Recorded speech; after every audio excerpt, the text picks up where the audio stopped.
नमस्कार। मेरा आफन्त इष्टमित्र नातागोता सम्पूर्णलाई म सिन्धुपाल्चोक जिल्ला मेलम्ची नगरपालिका वार्ड नम्बर 5 यो सिन्धु भदौरेबाट नमस्कार गर्न चाहन्छु। आज हामी यो हाम्रो छोरा अग्निको विवाहको पार्टीमा सामेल हुन हामी आएका थियौँ काठमाडौँदेखि। र यो मेरो जन्मथलो हो। म यहाँ यो स्थानमा जन्मेर हुर्केर पढाइ सबै गरेको यो हामी जुन बाटो हिँडिरहेका थियौँ पहिला यहाँनिर हाम्रो पँधेरो थियो, हामी पानी भर्न यहीँ आउँथ्यौँ। र यहाँ चाहिँ हामी गाईबस्तु बाख्रा पाठा चराउने स्थान यो। र यहाँ चाहिँ हामी वस्तुलाई घाँसपात सोतर अनि पकाउनको लागि हामी दाउराहरू सबै यो वन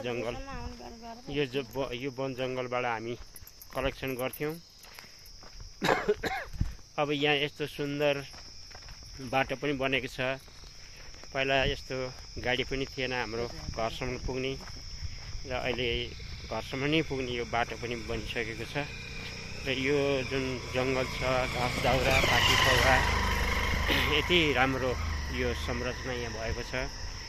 यो साँच्ची नै आफू जन्मेको जननी जन्मभूमि गरी स्वर्गदेवी गरिसी भनेको छ। वास्तवमा आफ्नो जन्मस्थान जहाँ जस्तो भए पनि अति नै प्यारो पनि हुन्छ, किनभने यही माटोमा हामी जन्मेर यहीँको पानी खाएर यहीँ खेल्दै हुर्किँदै गरेको स्थानको अति नै माया हुन्छ। चाहे जहाँ जस्तो ठाउँ पुगे पनि जे गरे पनि आखिर लास्टमा हाम्रो मातृभूमिको सम्झना आउँछ, जुन स्थानमा हाम्रो यहाँ जन्म भएको थियो। र आज यो स्थानमा मेरो श्रीमतीजी पनि हुनुहुन्छ। हामी यो उहाँ त अस्तिदेखि नै आउनुभएको थियो। म चाहिँ आज हिजो जन्त गरेर आज खालि यो पार्टीमा मात्रै सामेल हुन यहाँ आएँ।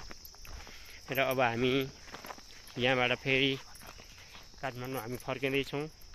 र यहाँ हामीले देखिरहेका छौँ यो बाटोको छेउछाउमा यहाँ यस्तो केराघारीहरू छ। ल कति राम्रो केरा पसाइरहेको छ।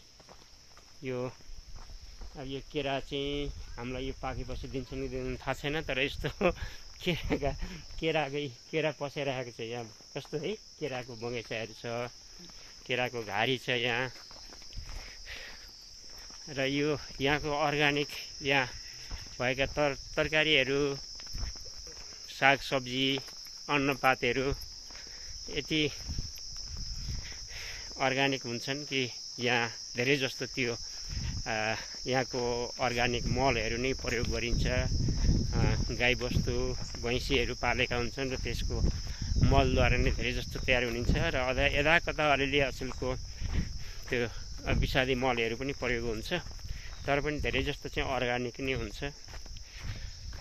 र अब हामी यो यहाँबाट तल बेसीमा झर्दैछौँ, जहाँ हाम्रो जन्म गरेकोबाट हामी मेलम्चीको लोकमार्गमा हामी पुग्दैछौँ। जुन पहाडी लोकमार्ग छ त्यहीँनिर नै हाम्रो बाइक पनि छ। अब हामी तलै बाइक राखेर माथि गएका थियौँ।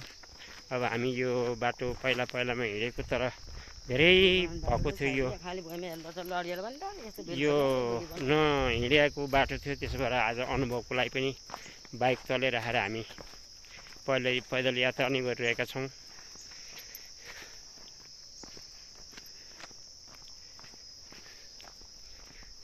अब एकैछिनमा अब हामी तल